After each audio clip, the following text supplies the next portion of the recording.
Efemérides de la semana, con el maestro Rodolfo Pérez González. Bolivariana FM, 92.4 MHz. Amables oyentes, cordial bienvenida a este programa sobre las efemérides a través de la emisora cultural Radio Bolivariana. Maestro Rodolfo Pérez González, bienvenido a su programa. El 13 de febrero del año 1867 se estrena uno de los valses más populares del compositor Johann Strauss Jr., naturalmente, sí, ¿no? El segundo, el hijo. El hijo, el Danubio Azul, en la versión original con coro masculino. En realidad, esta historia del Danubio Azul es una historia muy simpática. En primer lugar, porque los vieneses no han dejado de hacer chistes desde la época en que fue compuesto por aquello del Danubio Azul. El Danubio nadie lo ha visto azul, es un río del color terroso que tienen todos los ríos grandes, y la expresión azul entre los vieneses es estar borracho. Dicen que el único que estaba azul cuando escribió el Danubio Azul era Johann Strauss. Lo cierto es que la historia es un tanto simpática. Johann Herbeck, era un músico vienés, autodidacto, tinterillo, y llegó a ser famoso en Viena por haber descubierto a Franz Schubert. Sí, esta cosa que parece un absurdo, el de descubierto o descubridor de Schubert, es absolutamente cierto. Schubert fue olvidado y casi que segregado de todo el repertorio musical vienés por muchísimo tiempo. Herbeck es el primero que toma realmente la música de Schubert sistemáticamente para redescubrirla. Pese a esto, fue muy difícil, la cosa no fue tan fácil. Por ejemplo, él tomó entre las primeras obras, echó mano de la música coral. Herbeck tenía una agrupación de hombres que cantaban, una especie de sociedad de cantores, sociedad de aficionados al canto, y interpretaban un repertorio que generalmente era muy malo. Era un repertorio de lo más barato, de mal gusto. No se interpretaban ni Schubert, ni Marsmer, ni Cornelius, ni ninguno de estos que eran realmente buenos. Loewe, eran pues música de un sentimentalismo un tanto baratón, y por eso esta música que se utilizaba era de muy mal gusto. Él conoció a Johann Strauss y le pidió que hiciera un vals para el coro, para coro masculino.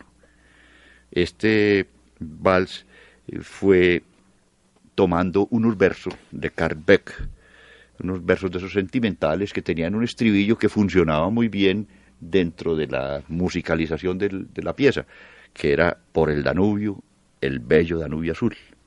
Y Strauss hace una descripción simplísima con su arpegio de re mayor, que da como la impresión del oleaje suave del Danubio. En un festival que se llamaba el Festival Concordia, que había en Viena, presentó Strauss el vals Telegrama, y 5 días después Vida de Artista, y luego llegó el Danubio Azul. Esto fue la locura. Nunca se había pensado en que un vals llegara a tener la aceptación y el entusiasmo tan grande como tuvo este valsecito. El hecho es que Spina era el editor de Johann Strauss. Generalmente utilizaba pues unas planchas de cobre para editar, y de cada plancha él sacaba, en buenas condiciones, sacaba 10.000 copias.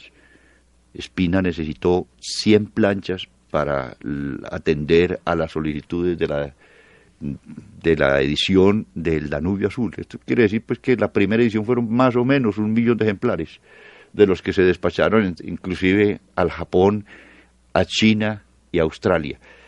Este fue pues tal vez el primer éxito editorial musical grande que hubo en esta época en Austria. De todas maneras, uno de los admiradores variadísimos que tenía Johann Strauss era Johannes Brahms. Y Johannes Brahms alguna vez escribió en el abanico de una señora que le pidió un autógrafo, escribió los primeros compases del Danubio Azul de Johann Strauss, y le puso debajo: lástima que esto no sea mío, Johannes Brahms. Vamos a escuchar, maestro, este Danubio Azul de Johann Strauss Jr. en la versión original como se estrenó el 13 de febrero del año 1867. Es una versión del coro de niños del Tirol. Nos encontramos, maestro, también el 13 de febrero que muere Richard Wagner en Venecia en el año 1883. Richard Wagner, pues este genial artista fue tal vez el más controvertido de su época. Después de unos inicios en la ópera provinciana, estuvo dirigiendo en Riga, funcionó por teatros de segunda categoría y fue impregnándose y aprendiendo todos los misterios y todos los secretos que tenía el espectáculo teatral. Finalmente escribe El holandés errante. Esa es la primera obra que podría llamarse wagneriana, porque antes de eso hizo unos ensayos que ahora desgraciadamente le han grabado. Y digo desgraciadamente porque Wagner hubiera querido que estos ensayos nunca más hubieran vuelto a aparecer. Al fin y al cabo eran los primeros pasos muy torpes y de muy poca originalidad, y él no quería firmar este tipo de obras como la ópera Las Hadas. En este momento ya se está oyendo con cierta frecuencia, pero esto corresponde a ese esquema tradicional que es la ópera. Wagner no aceptaba los libretos de ópera, detestaba los libretos de ópera por su bajísima calidad literaria, y entonces resolvió escribir él mismo los libretos de sus obras. Esta producción literaria es de una calidad excepcional. Se ha dicho que Wagner era tan buen literato, tan buen dramaturgo como músico, y pues no era exagerada esa posición arrogante de sentirse en una sola pieza Beethoven y Shakespeare. Él creía que era igual a cualquiera de ellos en sus respectivos campos. El hombre no andaba muy lejos de eso, porque era realmente genial. Sin embargo, él empieza a tomar unos temas que fueron muy caros al romanticismo, que fue la Edad Media. Fue una de las épocas que fascinó a los románticos, y de la Edad Media toma precisamente el Tannhäuser, que es un personaje real. El Tannhäuser se presentó en Eisenach. Eisenach es el pueblo donde nació Bach. En ese pueblo, en el castillo de Warburg, hubo en el año 1300 un concurso de canto, y en ese concurso de canto se presentó un Minnesänger que se llamaba Tannhäuser. Ese Tannhäuser está revivido en la ópera de Wagner, pues con todo su acicale dramático, pero en realidad era un personaje real, un personaje que en alguna oportunidad había existido. También toma la leyenda de Lohengrin y utiliza también el tema de Rienzi, el tribuno romano, este tipo pues revolucionario que iba muy bien con su propio carácter. Fueron estos los tres temas de grandes óperas. Cuando hablamos de grandes óperas, hay que distinguir entre lo que se llama en música propiamente una gran ópera. La gran ópera no es que sea muy buena, puede ser muy mala. La gran ópera es generalmente esa ópera que incluía ciertos elementos de instrumentación, de coros y un montaje que es de otras condiciones muy diferentes a la ópera de cámara. Es decir, la ópera donde hay pues un número de personajes, a veces hasta pequeños coros, pero que no tiene esas características desmesuradas que tiene, por ejemplo, una ópera de Meyerbeer o de Wagner. Estas son en realidad de ese tipo de grandes óperas.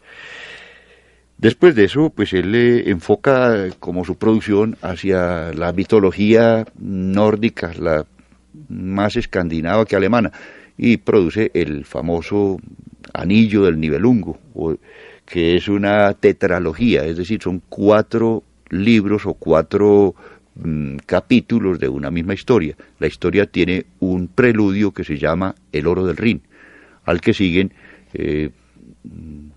las Valquirias, Sigfrido y finalmente El Ocaso de los Dioses. Era tan complicado el montaje y la representación de esta tetralogía que fue necesario pues la construcción del famoso teatro de Bayreuth, expresamente construido para representar la obra de Wagner. Esto ha sido casi el templo de la música wagneriana, ahí cerca de Múnich. Y cada año se hace un famoso festival allá en Bayreuth. Exacto, el Festival de Bayreuth presenta siempre las 13 óperas, por llamar, los 13 dramas musicales de Wagner. Y estas representaciones a veces se repetían en el Teatro del Liceo, el que se quemó en estos días, allá iba en Barcelona. Era como una especie de sucursal que tenían fuera de Alemania. Ellos iban a Barcelona y representaban generalmente no el Oro del Rin, pues, ni el Anillo de los Nibelungos, sino las otras obras de Wagner, Tannhäuser, Lohengrin, Rienzi y a veces el Holandés Errante.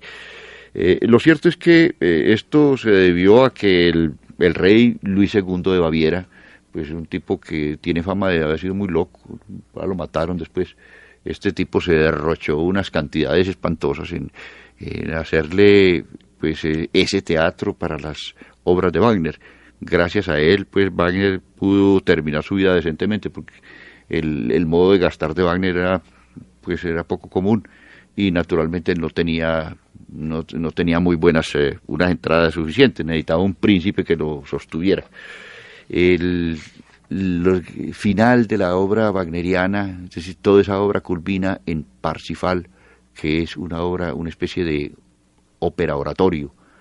Es una cosa con simbolismo sobre la leyenda de los caballeros del Santo Grial, los caballeros que cuidaban el cáliz de la última cena, y el maravilloso monumento al amor que fue Tristán e Isolda, que los wagnerianos dicen que es el monumento más bello que se ha hecho al amor en toda la música.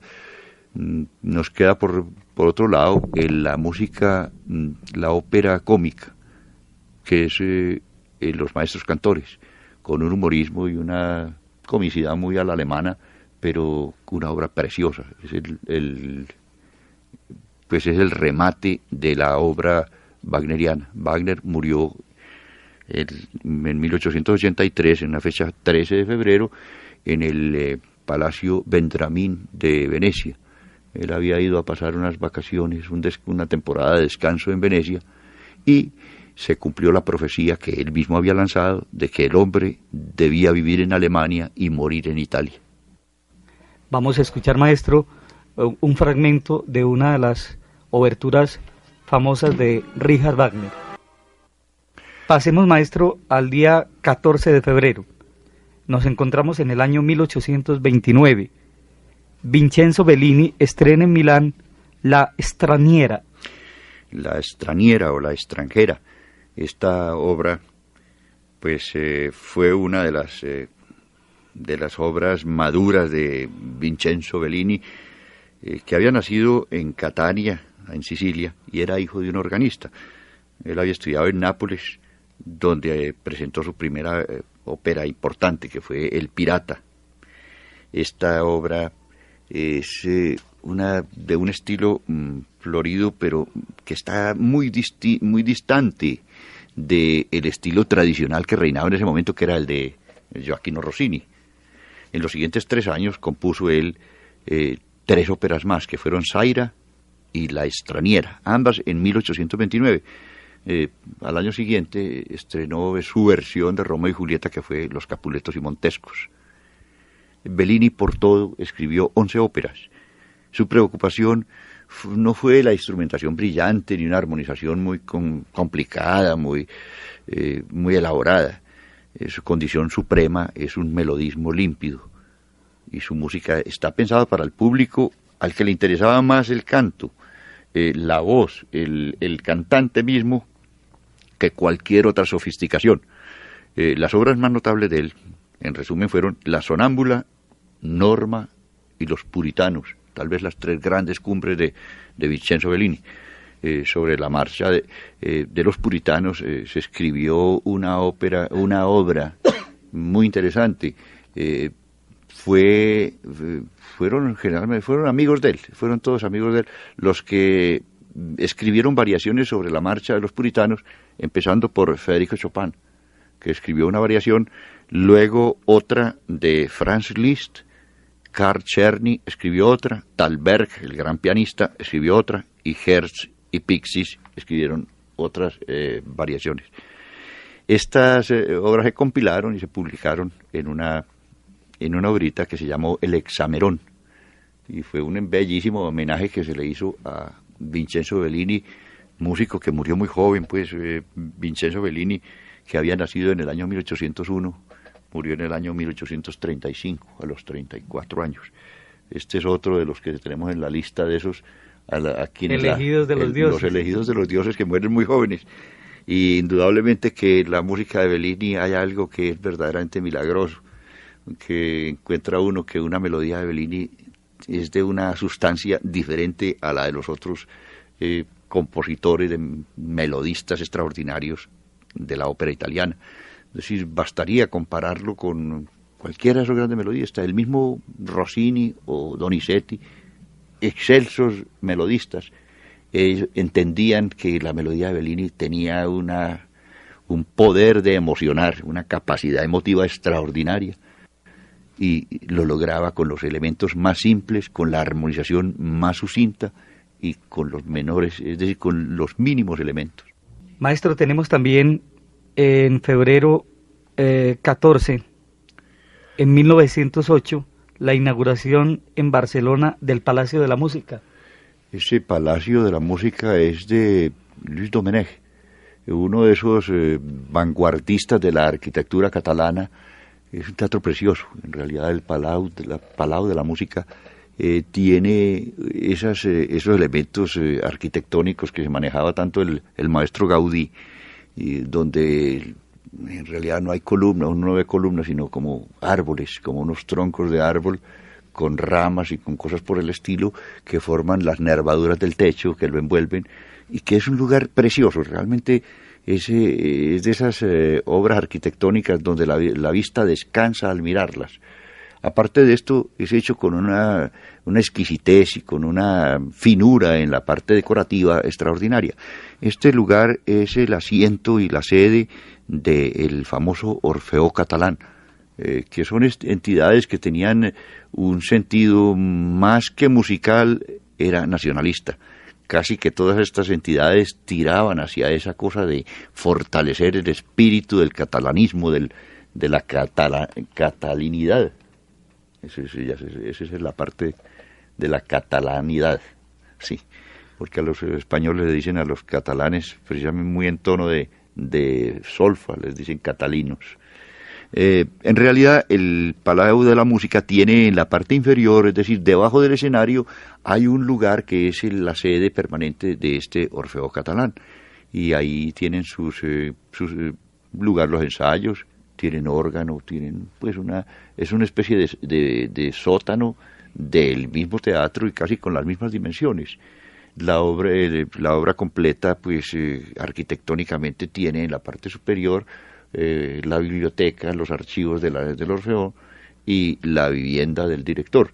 Es decir, es un edificio bellísimo que es el Palacio de la Música, con un teatro excepcionalmente bello. En este momento, pues que Barcelona se quedó sin el Liceu, pues es muy probable que estos teatros catalanes pues tendrán que reforzar en parte la actividad de suplir la falta del Teatro del Liceu, aunque el Teatro del Liceu es un teatro absolutamente de ópera, pues, y no tiene otra destinación diferente. De todas maneras, el estreno de este teatro es uno de los acontecimientos importantes en la vida musical catalana. Fue el 14 de febrero del año 1908. Maestro, en 1791, el 14 de febrero, muere Anna von Flamberg. Esta señora, doña Anna von Flamberg, murió en Stupach, y esta señora era pues una persona que tuvo una incidencia muy importante en la vida musical. Fue por ella por quien su esposo, el conde de Balzac, encargó a Mozart un requiem. Es decir, para conmemorar o para celebrar el funeral de aniversario de esta señora, fue para el que Balzac indujo a Mozart a la composición del requiem. El romanticismo tejió unas leyendas simpaticísimas, inclusive en la película Amadeus, pues había unas escenas propiamente fantasmagóricas de que la aparición del hombre misterioso de gris. El hombre misterioso de gris es un personaje folclórico alemán que es el diablo. El diablo tiene unas características muy simpáticas en el folclore alemán. Es casi tan simpático como es en el folclore antioqueño, en los cuentos de Tomás Carrasquilla. En el folclore alemán no tiene sombra y es un señor que se viste de gris. Se le apareció al pobre Mozart, que estaba en una situación de salud y de acoso y de compromisos y de trabajo espantoso. Le aparece un señor a solicitarle la composición de una obra y ponerle ciertas condiciones. Le hace un anticipo de dinero más o menos considerable, no le recatea. Cuando Mozart le dice que le vale 150 florines y el tipo se los da. Y cuando termine hay más. Es decir, consideró que el negocio era bueno. Lo que no podía hacer Mozart era decir que era de él. Esa obra no la podía, es decir, le tenía que vender la paternidad completa al encargante o al solicitante. Sobre eso se tejieron muchas leyendas que hoy están absolutamente aclaradas. Es decir, ya no hay ningún misterio ni ningún secreto sobre lo que fue todo el proceso del Requiem de Mozart. El conde Balzac era buen músico, era un músico aficionado que tenía un grupo musical en su palacio en Stupach y hacía presentaciones de cuartetos que muchas veces se las encargaba a Van Hal o a Joseph Haydn o alguno de esos grandes cuartetistas que habían en Viena, y él los copiaba con su propia mano. Él no utilizaba nunca las partituras de los autores originales y lo tocaban. Los músicos no sabían de quién era eso. En todo caso, él nunca dijo que fueran ni de él ni de nadie más. Se suponía que eran de él. Lo mismo pasaba con el Requiem, que él pretendía hacerlo pasar como una obra compuesta por él. El hecho es que la obra tenía muchas dificultades en cuanto a el mismo elenco instrumental y vocal que requería era complicado, y entonces esta obra no la pudo presentar él hasta el año 1793, es decir, 2 años después de la muerte de su esposa. Ya en ese momento el Requiem sí se había cantado, y el Requiem de Mozart pues se convirtió en una obra muy popular en Viena, a pesar de que fue una obra hecha a las patadas, porque ahí metió la mano todo el mundo. Es decir, fue una de esas obras en las que intervinieron por lo menos cuatro músicos, y algunos de ellos muy, muy bisoños. El hecho es que la leyenda de Balzac, pues de la composición del Requiem de Mozart, empieza precisamente por la muerte de doña Ana von Flamberg en Stupach, la condesa de Balzac. Vamos a escuchar una selección de este Requiem de Mozart, que no alcanzó a concluir en vida, pero que los alumnos, como usted dice, 4 de sus alumnos se encargaron de completarlo. En 1845, el 15 de febrero, Giuseppe Verdi estrena Juana de Arco con libreto de Temístocles Solera sobre el drama de Schiller. Ese estreno que fue en la Scala, la Giovanna d'Arco, fue precisamente la obra a la que nos habíamos referido la vez pasada cuando hablábamos precisamente del libretista. Que la historia de Temístocles Solera pues es una de esas novelas increíbles y superior a cualquiera de los argumentos que él se pudiera haber inventado para cualquiera de los músicos a los que le sirvió como escritor y como poeta. Temístocles Solera, habíamos visto que el disgusto precisamente fue por esta ópera, fue por Juana de Arco.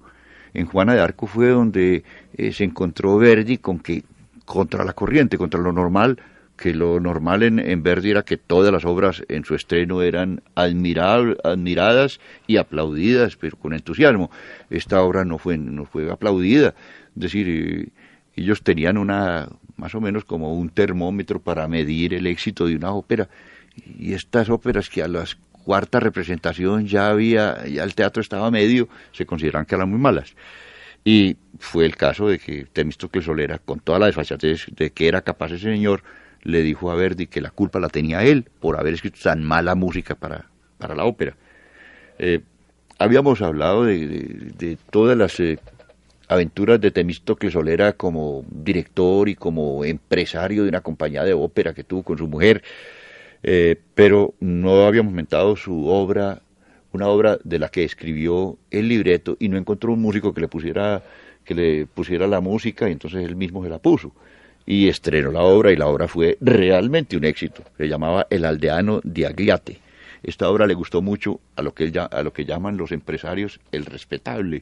El respetable a veces no es tan respetable, porque generalmente el éxito está en la galería, no en los críticos ni en la gente de muy buen gusto, sino en la gente que realmente llena el teatro y que es la que con su presencia y con respalda y sigue, pues convierte en un éxito una obra especial.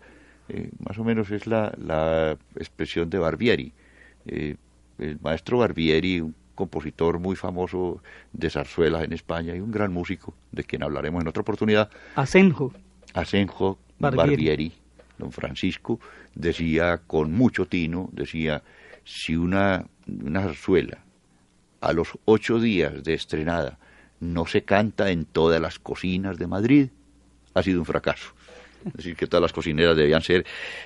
Volviendo a nuestro amigo Temístocles Solera, él después de trabajar en Milán y de funcionar por Italia y de estar metido en la policía, fue invitado por el Khedive de Egipto para encargarse de la organización de los festejos de la inauguración del Canal de Suez.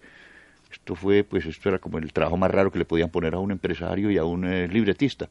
Sin embargo, este tipo había tenido unos éxitos tan resonantes como acabar con unas bandas de bandidos en el sur de Italia, y él fue allá y se desempeñó muy bien y ganó mucha plata, y allá se volvió a encontrar con su antiguo colega, el amigo Giuseppe Verdi. Giuseppe Verdi estaba en Egipto precisamente. Él estrenó la ópera Aida en la inauguración del Canal de Suez. Esa fue oportunidad para rememorar viejos tiempos. Temístocles Solera no se amañó en Egipto, primero porque no le gustó el clima, y segundo porque se enriqueció, y eso no estaba dentro de sus planes. A Temístocles Solera le estorbaba la plata, y para él era un encarte convertirse en millonario si él era un aventurero. Entonces resolvió irse a Milán y puso un almacén de artículos de arte. Esto fue poco menos que una de las últimas locuras que hizo Temístocles Solera. Un hombre que se dio el lujo de arruinarse 10 veces y de ser millonario otras tantas, y haber tenido las aventuras más distintas y más disímiles. De todas maneras, el nombre de este aventurero estará ligado siempre al del maestro Giuseppe Verdi, precisamente a través de las obras que llevaron a Verdi a la fama, como el Nabucco, y como esta, que inicialmente no fue muy exitosa, e inclusive que es una obra que no es de las más acogidas de Giuseppe Verdi, pero no se puede hablar de que sea una ópera mala, como dijo Temístocles. Escuchemos una selección de la ópera Juana de Arco de Giuseppe Verdi, con libreto de este sin igual personaje, Temístocles Solera, ópera estrenada el 15 de febrero del año 1845. Mijael Glinka, el compositor ruso, muere en Berlín el 15 de febrero de 1857. Glinka es uno de los personajes más importantes que tiene la música rusa, y tal vez su gran mérito radicó en haber convencido a los rusos de que lo que producían y lo que eran capaces de hacer era tan bueno como lo que se hacía en Europa. Era muy simpático eso de que el arte, las cosas de buen gusto, todo lo importaba Rusia de la Europa occidental. Era un resabio que tenían desde la época de Catalina, por ejemplo, que salían estos embajadores rusos como desbocados a comprarle obras de arte sin medirse en gastos, pues, porque una obra de arte importante, una obra de Leonardo da Vinci o de Rembrandt o de cualquiera de estos grandes pintores, la conseguían al costo que fuera, es decir, no recateaban, simplemente era importante que la obra fuera a dar al museo que estaba organizando en San Petersburgo, el famoso Museo del Hermitage, y como esto era el campo de la ópera, vemos por ejemplo como Sarti, Paisiello, Martín Soler, todos estos músicos operistas buenísimos, todos iban a templar a San Petersburgo o a Rusia, es decir, eran importaciones, era una ópera importada. Mikhail Glinka escribe La vida por el zar, y a partir de La vida por el zar, el clima de la música rusa cambia absolutamente. Era difícil imponerle a un pueblo que estaba acostumbrado a detestar su propio idioma. Era de mal gusto, era vulgar hablar, por ejemplo, en ruso con personas que con los desconocidos generalmente se hablaba en francés. Entre los técnicos, entre los ingenieros, entre las profesiones liberales se utilizaba el alemán como lengua técnica, pero el ruso era más o menos el idioma que le dejaban ellos a los bujís y a los cocheros. Aparecer una ópera en ruso con un tema que realmente era muy ruso era casi un desafío a todo lo que había pasado, y realmente es una obra imponente. La vida por el zar fue una de esas obras que fue definitiva. Más tarde escribió otra ópera bellísima también, y que él consideraba su mejor obra, que fue Ruslan y Ludmila. Ruslan y Ludmila fue poco valorada. Es una lástima, pero él se sintió muy decepcionado por la poca acogida que tuvo esta segunda ópera, y realizó un viaje por Europa que incluyó inclusive hasta España. En España escribió una jota aragonesa de esas que los españoles después se la imitaban, es decir, de las cosas bien logradas. Es la famosa jota aragonesa de Glinka, y tiene también una obra sinfónica que se llama Una noche en Madrid, obra muy notable y muy bien lograda como espíritu español.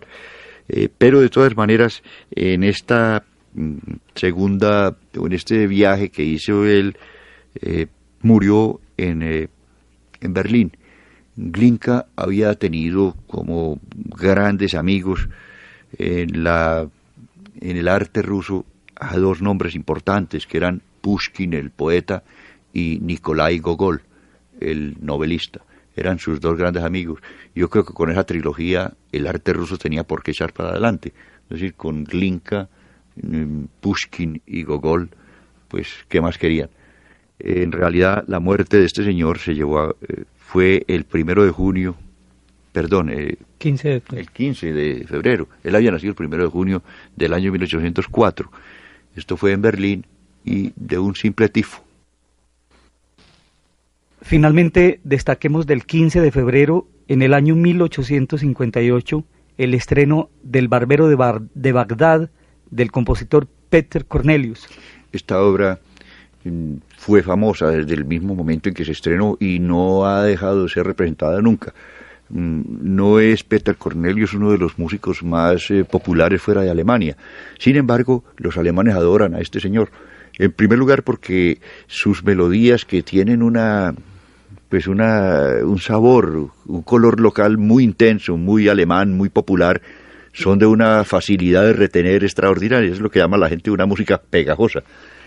Peter Cornelius había nacido en Mainz en el año 1824 y murió en la misma ciudad, en Mainz, en el año 1874.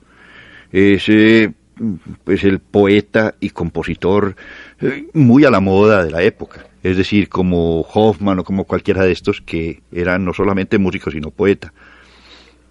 Los estudios los hizo con Franz Liszt, y fue Franz Liszt quien dirigió el estreno de la ópera El Barbero de Bagdad. Como decíamos, esta es una obra de esas que nunca han dejado de ser populares en Alemania, sobre todo por los coros masculinos que tiene dentro de la ópera y las hermosísimas melodías y las arias tan bellas. La ópera El Barbero de Bagdad se estrenó en Weimar, en el Hoftheater. La dirección, como ya lo dijimos, estuvo a cargo de Franz Liszt. El bajo alemán Gottlob Frick, un bajo extraordinario que es de nuestras preferencias, entre otras cosas. En algunos programas anteriores ya hemos presentado arias interpretadas por él. Nos interpreta una selección de esta ópera de Peter Cornelius, El Barbero de Bagdad. El 16 de febrero del año 1853 ocurre el estreno de una obra muy importante en la literatura pianística. Maestro Franz Liszt estrena su concierto en mi bemol, conocido con el nombre del Triángulo, en Weimar, dirigiendo este concierto Héctor Berlioz. Berlioz andaba de gira y pues era muy interesante que dirigiera el gran maestro de la orquesta, que era Héctor Berlioz. El conciertico en mi bemol de Liszt, como todos los conciertos de los románticos, porque pocos son los que se escapan, le daban un énfasis extraordinario al lucimiento técnico, al virtuosismo, y naturalmente pues no era posible esperar de Liszt otra cosa. Esta obra pues tiene dificultades tremendas, no solamente porque obras que eran escritas para el lucimiento de Liszt no eran tocables por ningún otro pianista. Liszt consideraba absolutamente intocable su obra, es decir, él estaba convencido de que él la podía tocar, pero ningún otro. Sin embargo, hoy son miles los pianistas que tocan, pero muy bien, este concierto en mi bemol mayor.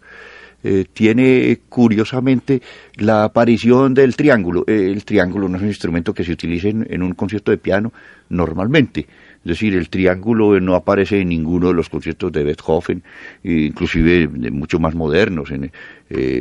Tchaikovsky ni Rachmaninoff utilizan este instrumento. Ese instrumento, la campanita pues del triángulo, de un redoble de triángulo, es realmente muy llamativo y no encaja bien. Y Liszt lo utiliza incluso simplemente como solo. Y un solo de triángulo pues es de las cosas más insulsas que hay. Inclusive que da la sensación de que llamaron por teléfono. Es decir, es más o menos como el timbre de un teléfono. Esta obra, que tenía muchos méritos, es muy poco interpretada precisamente por eso, porque casi que la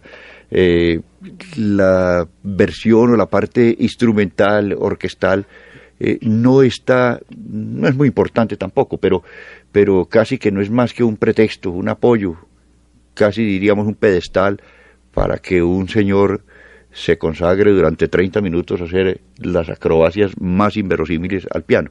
Ese era muy del gusto de Liszt.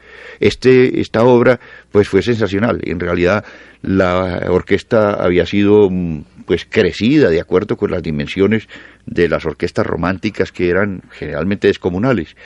Y en este tipo de acompañamientos donde se podía ahogar a un piano del siglo XVIII, era imposible ahogar la voz de Liszt al piano. Es decir, era absolutamente imposible opacarlo o eclipsarlo.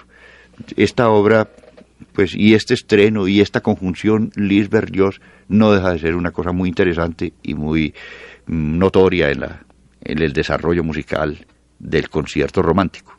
Y esta es precisamente la música de este concierto en mi bemol del Triángulo para piano y orquesta de Franz Liszt.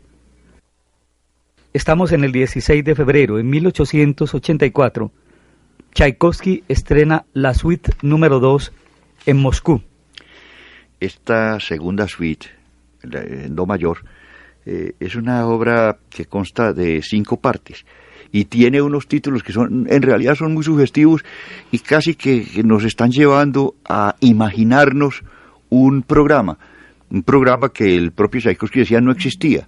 Es decir, eran unos títulos que ponían más o menos la imaginación a vagar en cierta dirección, y esto contribuía a la disposición anímica del oyente. El primer movimiento, por ejemplo, se llama Juego de Sonidos. Juego de Sonidos es cualquier cosa, pero el solo título ya pone al oyente en una condición distinta. El segundo es un vals. El tercero es un scherzo que él llama burlesco. El cuarto tiene el título de Sueños de Niño, que ya no deja de ser una cosa sugerente. Y el quinto, que es indudablemente el más vigoroso y el más brillante de todos los trozos, se llama Danza Barroca a la manera de Dargominsky. Esta última página pues demuestra la sabiduría en el campo de la instrumentación al que había llegado Piotr Ilyich Tchaikovsky. De Tchaikovsky hay 2 cosas que nunca se le han enfatizado suficiente, y es su dominio total de la instrumentación y el maravilloso conocimiento armónico. La armonización de Tchaikovsky, por lo general, es decir, no es buena, es muy buena, es casi que genial, aún en obras menores. Esta obra, la Suite número 2, es una de esas obras que está como en el ámbito del campo de la producción sinfónica. Y precisamente, maestro, aquí tenemos un disco compacto de producción rusa, por cierto, escasa la obra en el mercado del disco, que contiene esta suite número 2 a la que ha hecho usted referencia y de la cual presentaremos el último movimiento en un fragmento. Finalmente, maestro, en el año 1915, también un 16 de febrero, muere Emil Waldteufel. Este alsaciano estudió en el Conservatorio de París y trabajó por algún tiempo en una fábrica de pianos. Pues no era echando martillos, sino probándolos y haciendo ajustes en cuanto a la sonoridad y la caja de resonancia.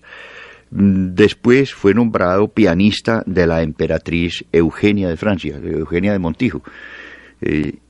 Esa oportunidad pues lo decidió a componer música de baile. Esos primeros valses, 2 valses que él editó por su propia cuenta, fueron muy vendidos en París. En realidad, la fuente de subsistencia de los compositores han cambiado con el correr del tiempo.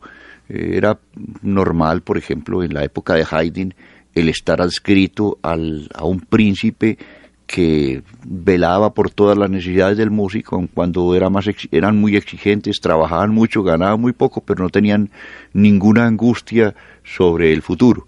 En otras épocas, digamos un poco antes, en la época de Bach, estaban adscritos a una iglesia o a 2 iglesias, como en el caso de Bach, y tampoco tenían problemas, vivían de su actividad, pero por ejemplo la producción era casi como un subproducto.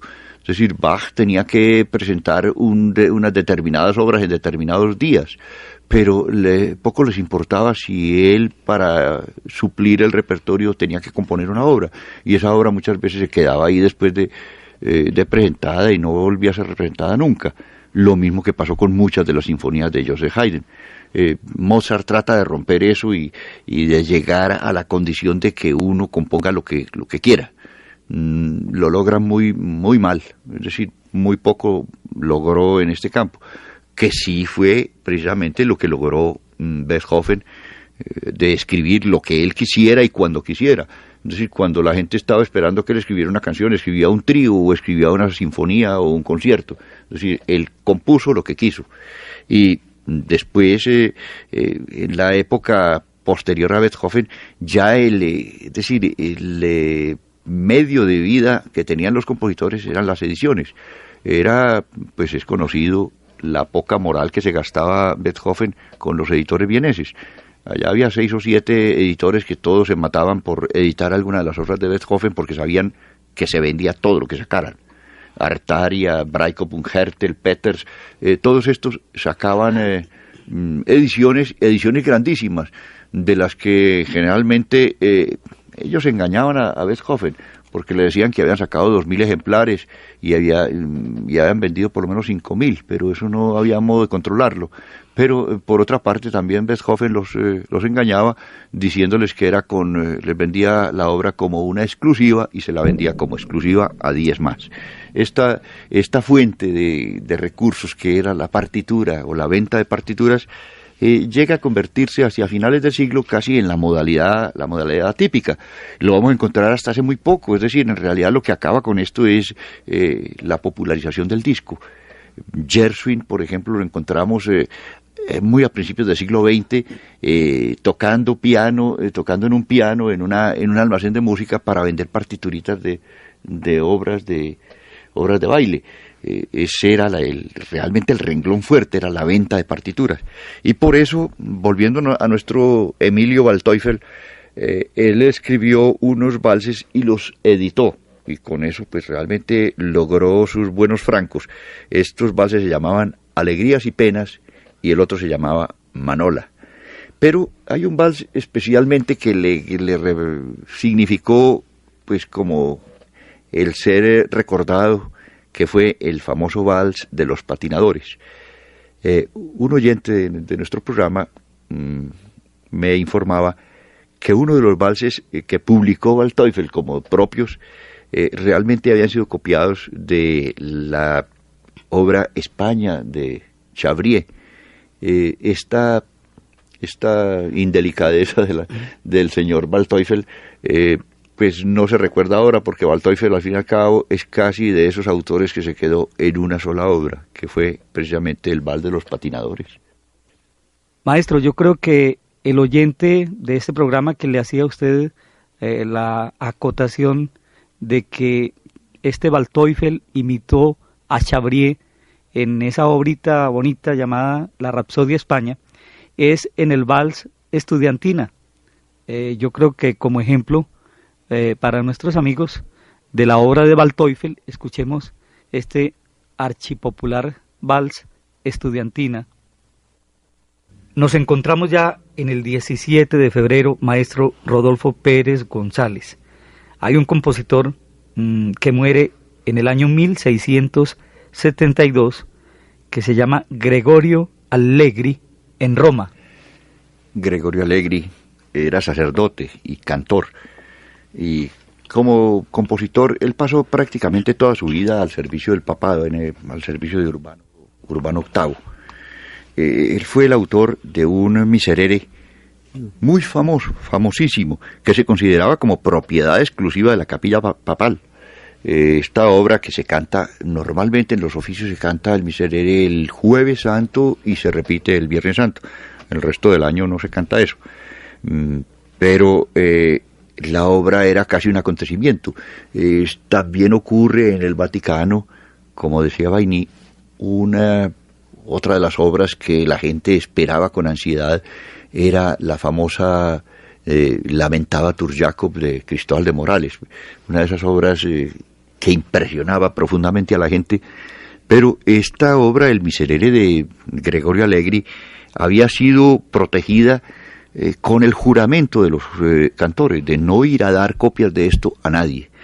Se recuerda que Mozart llegó un Jueves Santo a Roma con su padre y sin perder un segundo se fueron a oír los oficios a la Sistina, y allá entonaron el famoso Miserere y a Mozart le gustó mucho, y simplemente el muchacho, cuando volvieron al albergue donde estaban alojados, Mozart escribió de memoria la obra.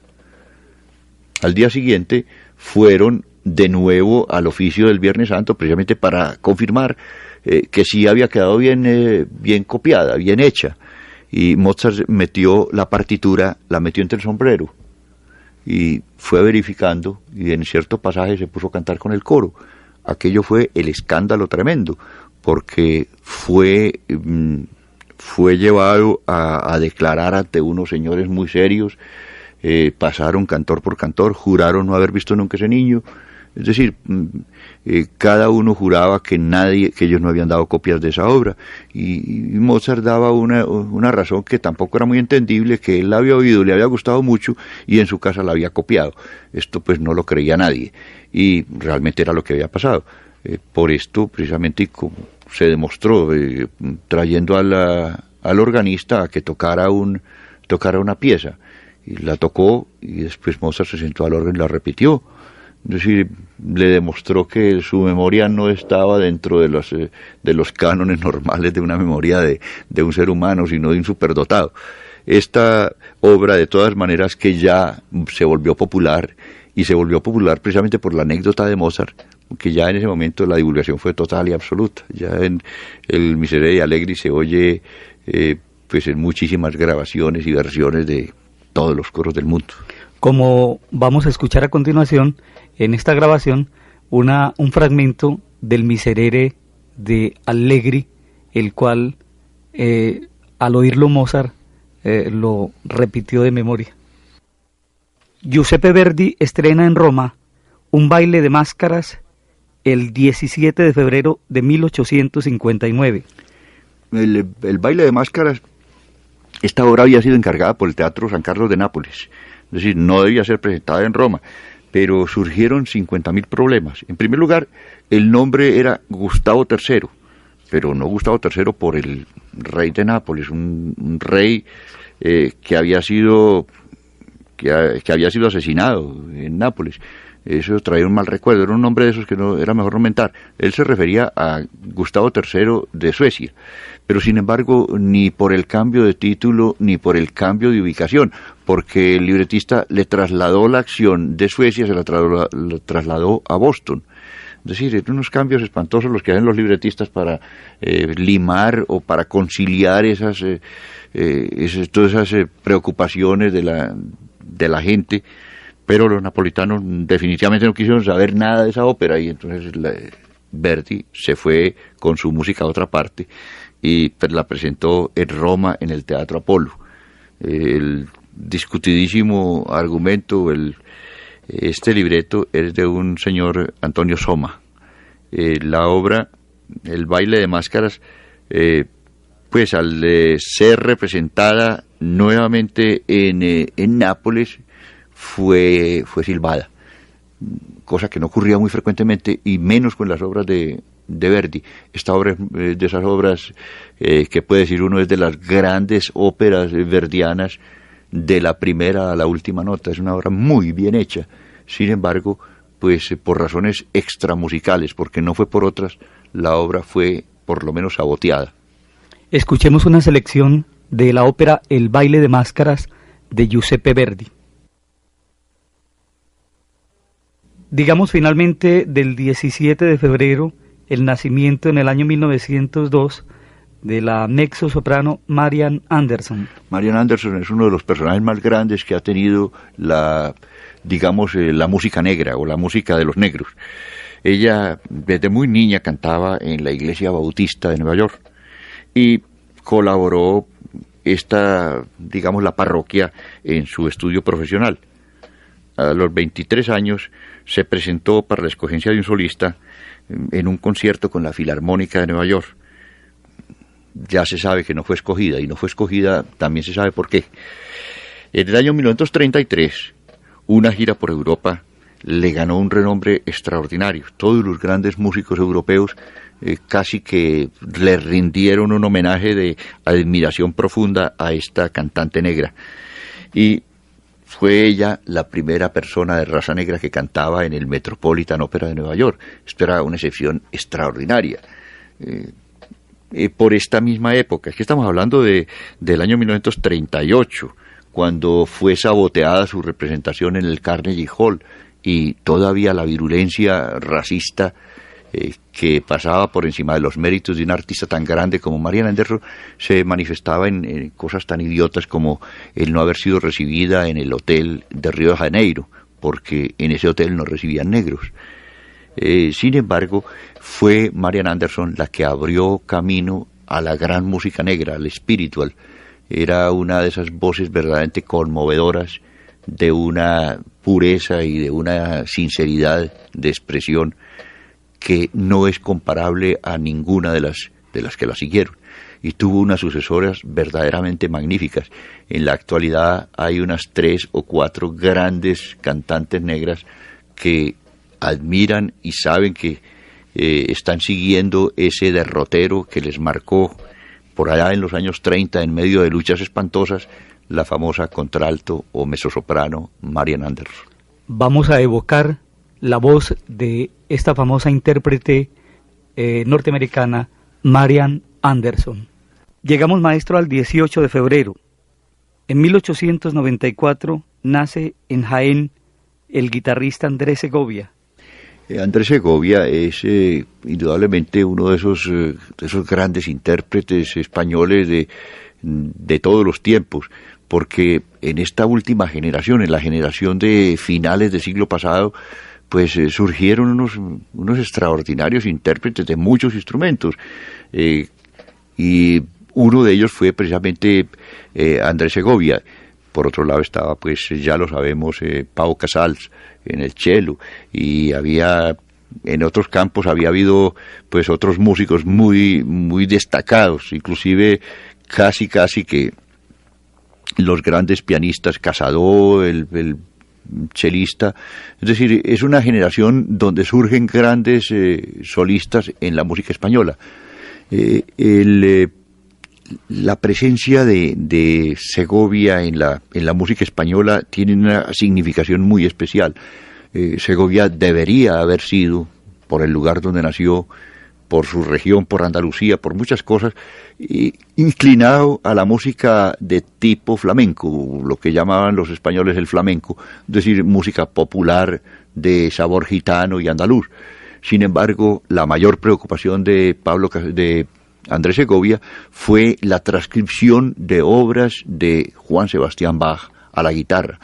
Y yo creo que le hizo un favor especialmente importante a la música de Bach, porque a través de la guitarra muchos son los que han podido oír muchas de las suites que en su versión original no las oirían.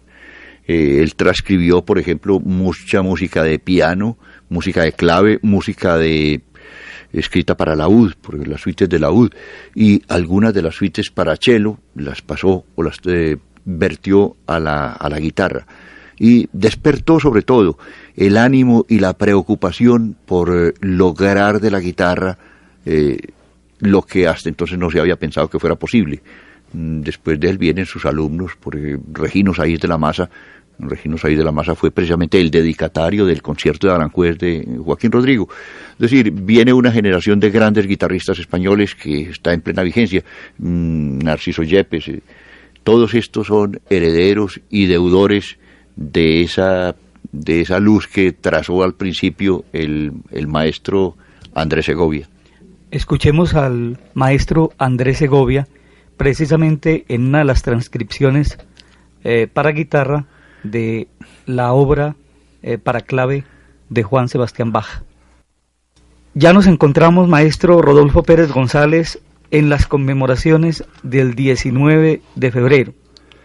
En 1743 nace uno de los grandes compositores, personalmente es uno de mis preferidos, Luigi Boccherini, en Lucca. Sí, este compositor extraordinario y gran chelista fue uno de esos andariegos italianos que deja un recuerdo bello en todos los lugares donde estuvo. Fue un incomparable compositor y inclusive cariñosamente y como en broma se le llamó y se le sigue llamando la señora Haydn. Así lo llaman los italianos, la señora Haydn. Boccherini, de todas maneras, fue a París pues en busca de horizontes un poco más amplios que los de su pueblo, y el embajador español, al oírlo, lo invitó a viajar a España, que visitara a Madrid, porque estaba seguro de que don Carlos IV iba a se iba a entusiasmar con su música. Al fin y al cabo era una familia que no supo reinar, pero que tenían una devoción especial por la actividad musical. Inclusive en la corte yo creo que se gastaba mucho del tiempo, se gastaba en tocar música de Haydn, pero a Haydn nunca lo pudieron conquistar para España, y sin embargo a Boccherini sí lo lograron llevar, aunque con algunas dificultades. Él había sido invitado también por Federico el Grande de Prusia, quien tuvo... Pues Federico el Grande no era era un poco más egoísta. Él decía que sus compositores y sus músicos no podían trabajar para ningún otro patrón. Hasta cierto punto estaba bien, es decir, él quería una exclusividad absoluta de Federico y de Boccherini. Fue precisamente en Berlín, y a raíz de la muerte de Federico el Grande, cuando Boccherini resuelve coger en marcha hacia Madrid. Mozart, esto es el año 1790, precisamente es el año en que Mozart va a la corte de Berlín buscando puesto al lado de Federico, que no duró ya mucho. Y la vuelta a Madrid fue precisamente porque estaba de embajador allá Luciano. Luciano era el hermano de Bonaparte. Estaba de embajador y con miras pues fue en los días anteriores a la revolución, a la francesada. El la actividad de Boccherini casi que se concreta en una obra que es gigantesca, 155 quintetos de cuerda. En estos quintetos hay agrupaciones de todas clases, hay con 2 chelos, hay con 2 violines, 2 violas, 2 y un chelo. Es decir, hay muchas disposiciones diferentes. Algunos tienen un violín, una guitarra, dos violas y cello. Es decir, estos quintetos son variadísimos y son de una calidad de composición extraordinaria. Por otro lado, compuso 102 cuartetos de cuerdas, una labor pues que es respetable. 60 tríos, 33 sonatas, 20 sinfonías, 4 conciertos para cello. Además de eso, compuso una aplaudidísima zarzuela, Clementina.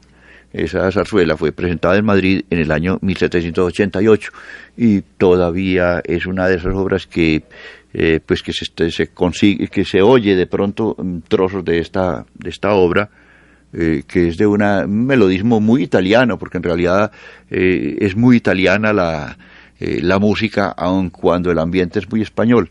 En muchas de las obras de Boccherini se siente ese sabor, como el color local español, que es absolutamente penetrante. Cualquier músico que haya estado en España ha quedado penetrado por el acento fuerte de la música española. Como es el caso, maestro, de el quinteto del Fandango de Luigi Boccherini, que lleva castañuelas en la instrumentación, además de la guitarra y los arcos, lleva castañuelas, y es uno de los momentos exquisitos de la música de Luigi Boccherini que a continuación les ofrecemos. También el 19 de febrero, en el año 1843, nace Adela Juana María Patti en Madrid, que la posteridad conoció como Adelina Patti. Adelina Patti es uno de esos milagros del canto español. En realidad, pues en ocasiones anteriores hemos hablado de esa escuela que dejó Manuel García. Manuel García fue un señor que trató la voz de una manera distinta a como se trataba generalmente en los procedimientos italianos, a base de lo que llamaban ellos la impostación, convertir la voz de cierta manera para que produzca un efecto diferente a la voz natural. Manuel García era casi que un apóstol y un convencido de que lo más importante era el manejo natural de la voz, sin artificios. Esto tiene, pues, dentro de los técnicos ya del canto, una significación muy especial. Es que generalmente los grandes cantantes dicen que ellos no cantan, no usan la garganta al cantar. Ellos usan todos los resonadores, pero nunca hay un esfuerzo de garganta, como muchas veces ocurre con algunos cantantes de poca técnica, de esos cantantes que aunque la voz les suena muy bien, a los 5 años están absolutamente mudos o se convierten los tenores en barítonos y los barítonos en bajos. Eso es la mala técnica. En cambio, la gran escuela de Manuel García tuvo esa condición de que esa voz simplemente la despoja de todos los inconvenientes y luce de una manera verdaderamente maravillosa. El cuento de doña Adelina Patti es que alguna vez un ordinario de estos que no faltan le grita en Nueva York que ella tenía que esa señora no era una cantante, sino que llevaba un ruiseñor escondido en la barriga. Eso es una cosa muy ordinaria, pero de todas maneras que retrata mucho la emoción profunda que producía en cualquier público la voz de Adelina Patti. Es para nosotros, yo creo que uno de los de las suertes, el haber logrado que la voz de Adelina Patti llegara hasta nosotros, así sea en unas grabaciones donde la técnica todavía no llega a un cierto grado de desarrollo, pero que nos permite con un poco de imaginación reproducir lo que fue la calidad misma de esa voz maravillosa. Y gracias al disco compacto, maestro, se han podido recoger estas grabaciones y aún mejorar su sonido, depurando un poco esos inconvenientes de las grabaciones de comienzos de este siglo. Entonces, en la emisora tenemos un compacto donde se puede apreciar lo que usted dice, la voz en su dimensión de Adelina Patti. Y en esta forma, amigos oyentes, concluimos por hoy el programa Efemérides. Al maestro Rodolfo Pérez González, nuestro agradecimiento por su presencia en Radio Bolivariana.